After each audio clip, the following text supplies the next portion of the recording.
तो आपका फायदा होगा, आपके अधिकारों की बात होगी, आपकी सुरक्षा की बात होगी, आपको न्याय मिलेगा, आपके ऊपर जुर्म जाति जो अत्याचार होते हैं वो खत्म होंगे। अगर वोट का गलत प्रयोग हुआ, आपने अभाव में, प्रभाव में, संरक्षण में, किसी लालच में वोट दिया या गलतफहमी में वोट दिया, तो वो वोट आपका नुकसान करेगा। एससी एसटी के 131 एमपी बैठे, मैं ओबीसी की बात नहीं कर रहा हूं,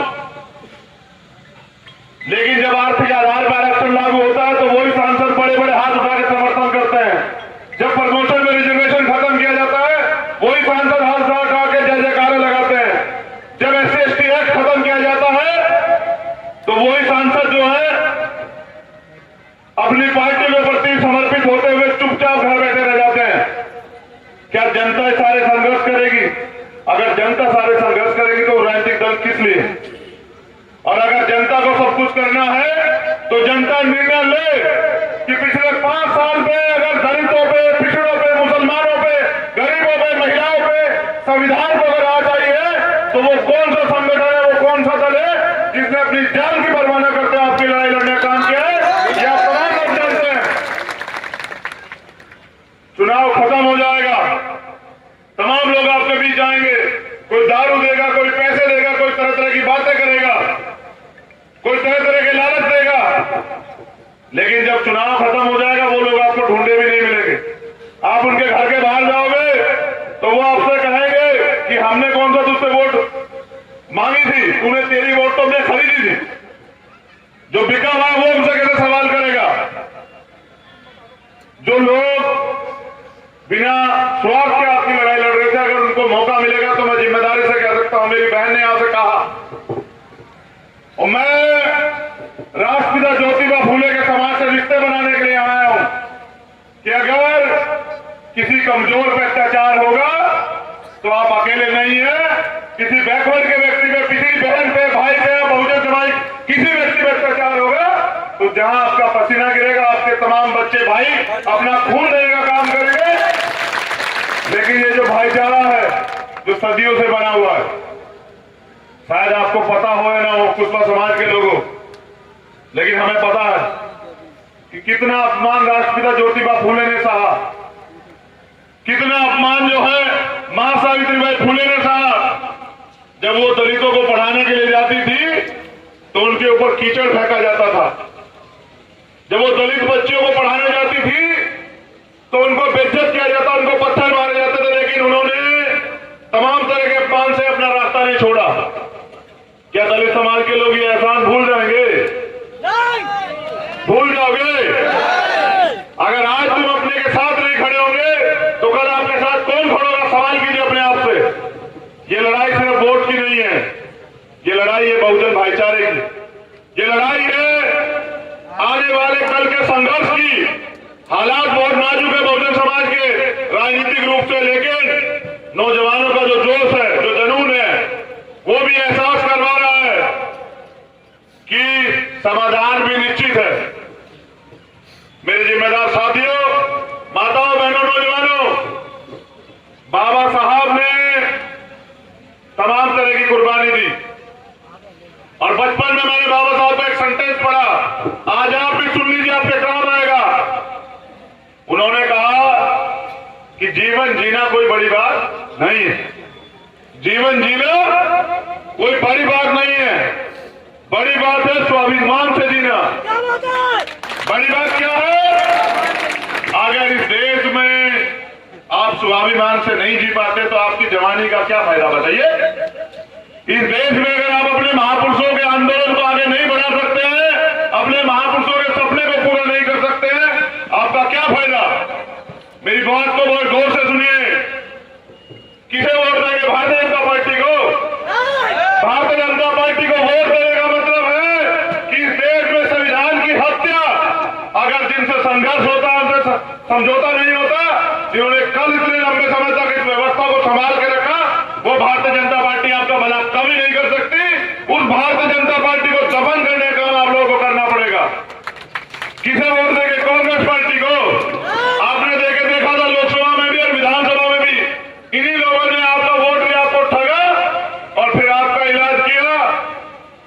जब ये आप सड़क पर आंदोलन के लिए आते हैं तो ये लाठी मारते हैं। इनमें आइडियोलॉजिकल तो कुछ है ही नहीं, विचारधारा की लड़ाई तो कोई है ही नहीं। कल आप वोट देंगे कांग्रेस समझ के, वो कांग्रेस दोबारा बीजेपी हो जाएगी, आपका क्या भला होगा? आप तो ये सोच रहे थे हमने दुश्मन को हरा दिया, हारा कौन? आप।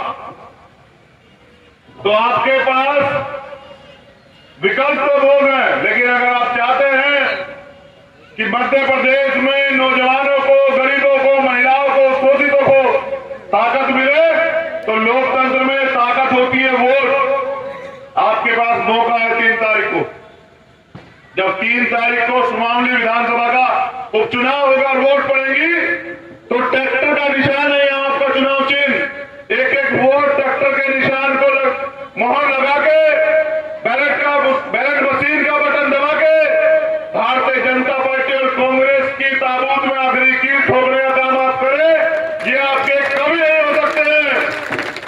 जिम्मेदार साथियों, ये देखिए हमारे भाई ने निशान भी दिखाया, निशान देख रहे हैं ना? ट्रैक्टर किसका निशान है? किसानों का। किसका निशान है? गरीबों का। ट्रैक्टर किसका निशान है? नौजवानों का। ट्रैक्टर निशान है बहुजनों का। मेरे भाइयों, लोकतंत्र तो है, लेकिन आज भी तमाम तरह के शोषण सहते पड़ रहे हैं, तमाम तरह के अत्याचार, अन्याय, तमाम तरह के, आप देखिए हाथरस की घटना भूल गए क्या आप लोग?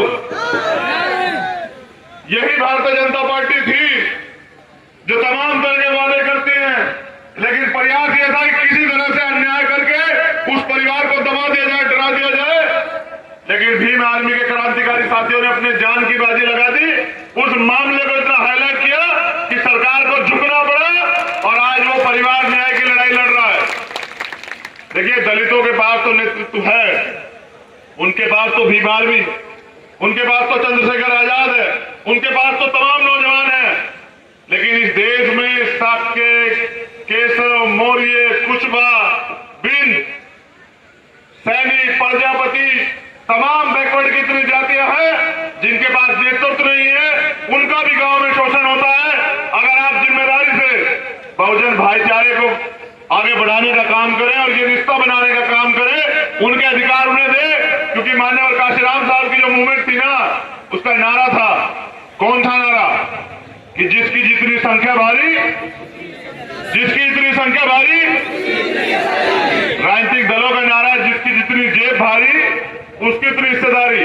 मैं जानना चाहता हूं, क्या गरीब नौजवान राजनीति करना नहीं चाहते हैं? क्या इनके अंदर दर्द पीड़ नहीं है? क्या ये अपने समाज का भला नहीं करना चाहते हैं क्या? तो सड़क के बाहर खड़े होकर आप लोग सिर्फ आंदोलन कर सकते हैं, सदन के बाहर खड़े होकर।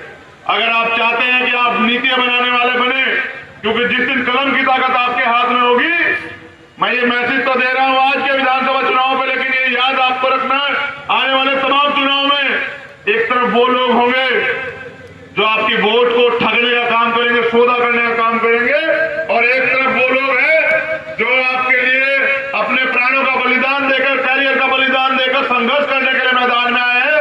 फैसला आपका होगा, आने वाला कल आप कैसा चाहते हैं। बहुजन महापुरुषों का इतिहास वजूद जिंदा रहेगा नहीं रहेगा, बहुजन महापुरुषों का सपना पूरा होगा या नहीं होगा, ये आपका फैसला है। जैसा मैंने कहा कि लोकतंत्र में नीतियां कौन बनाता है? जिसकी सरकार होती है। आपकी सरकार है? क्या आप सरकार बनाना नहीं चाहते हैं? क्या आप नहीं चाहते कि मुख्यमंत्री आपका हो? चाहते हैं नहीं चाहते? बताइए। तो देखिए भाई, 5 साल आप लोग सड़क पर बहुत आंदोलन करते हैं, भूखे प्यासे रह के। मैं भीम आर्मी के और बहुजन समाज के कार्यकर्ताओं को जानता हूं, वो बेचारे कहीं भी मुसीबत होती है आंदोलन करते हैं, आधी रात जाते हैं, मोटरसाइकिल पे, पैदल, बरसात में, धूप में, सर्दी में, सब कुछ काम करते हैं। लेकिन जब वोट का समय आता है तो गुमराह हो जाते। जो कार्यकर्ता 5 साल अपने जीवन में संघर्ष करता है, वो अगर 15 दिन चुनाव में मेहनत कर ले, तो मुझे पूरी जिम्मेदारी से बात मैं कह रहा हूं कि उनको जीतने से कोई नहीं रोक सकता है। भाई, वोट तो आपके पास है ना? वोट किसके पास है? 85% लोगों के पास है या 15% लोगों के पास है? बताइए। जिस दिन आप वोट डालने जाएंगे ना, आप देखिएगा कि कुछ लोग तो कोरोना के डर से नहीं आएंगे। कोरोना आपका क्या बिगाड़ सकता है, आप तो खुद जानते हैं। जो लोग मेहनत मजदूरी करते हैं, जिनका अन्याय अत्याचार करने वाले लोग कुछ नहीं बिगाड़ पाए, जो समाज आज भी लड़ रहा है, उनका कोरोना क्या बिगाड़ेगा। मैं आपसे बात इसलिए कह रहा हूं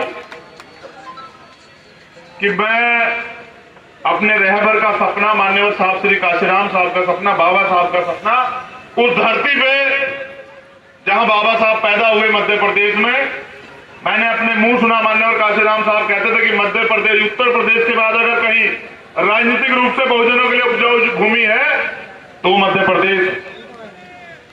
लेकिन मध्य प्रदेश में हमारे लोग क्यों जो है कमजोर अपने आप को आंक रहे हैं। क्या आप लोग कमजोर हैं? क्या आप लोग अधिकार को छीन सकता है? क्या आपको कोई दोबारा गुलाम बना सकता है? तो ये जो मेरे हाथ में देख रहे हैं ना भाई, इसने दिए इस देश में सारे अधिकार हमें। किसने दिए? किसने दिए? बाबा साहब ने। और अगर आप चाहते हैं कि देश में आपके अधिकार सुरक्षित रहें तो आपको इसकी रक्षा करनी पड़ेगी। इसको खतरा किससे? किससे खतरे? किससे खतरे? इसको खतरा है मनुवादियों से। और अगर अपने लोग इसकी लड़ाई नहीं लड़ेंगे ना तो अपने लोगों से भी खतरा हो जाएगा। समझ रहे हैं? जिस घर के लोग अपने घर की रखवाली नहीं करते ना, उसी घर में चोरी होती है। तो एक अपनी बात को खत्म करते हुए मैं एक बार आपको चुनाव चिन्ह दोबारा दोहराऊंगा और नौजवानों के लिए, क्योंकि नौजवान हमारी बड़ी ताकत है, एक लाइन जरूर पढ़ूंगा। चश्मा लगा के पढ़े।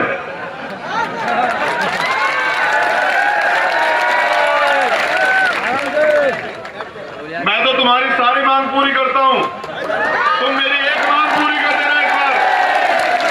मैं तुम्हारी सारी मांग पूरी करता हूं। और आप जानते हैं कि पूरे देश में कहीं अत्याचार हो, कहीं जनजाति हो, मैंने आपका मान सम्मान कभी कमजोर नहीं पड़ने दिया। आप तमाम लोग जानते हैं कि मैंने कभी आपको झुकने नहीं दिया।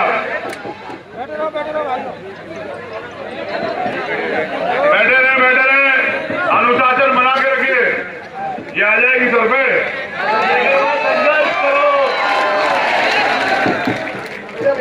चलिए मेरी बात खत्म होने दीजिए। ये नौजवानों के लिए सिर्फ कि संघर्षों के साय में घनघोर जवानी पलती है और इतिहास उधर झुक जाता है। जिस ओर जवानी चलती है, जवानी की जोर है, जो दोनों हाथ लोग बता दीजिए किसान जवानी। क्या सुमावली विधानसभा से ममता जी को विधानसभा भेजे काम करेंगे नहीं करेंगे? दोनों हाथ लोग बताइए। हमारी माता बहने हाथ नहीं उठा रही है, भेजेंगे नहीं भेजेंगे? चलिए, चुनाव चिन्ह क्या है आपका? चुनाव निशान क्या है? मैं आपको एक और जानकारी देता हूं, सुनिए। मैं बिहार गया था ना, वहां निशान नहीं बोलते हैं, वहां छाप बोलते हैं। वहां बोलते हैं जैसे हमारा निशान वहां हेलीकॉप्टर है, तो बोलते हैं किसको वोट दे रही है, तो बोलते हैं हेलीकॉप्टर छाप। आपके यहाँ कभी आप भी बिहार की भाषा में एक बार बता दो कि कौन सा छाप है? कौन सा छाप है? ये ट्रैक्टर जब चलेगा तो सब लोग जो है, वो जो लोग आपके अधिकार छीनना चाहते हैं, वो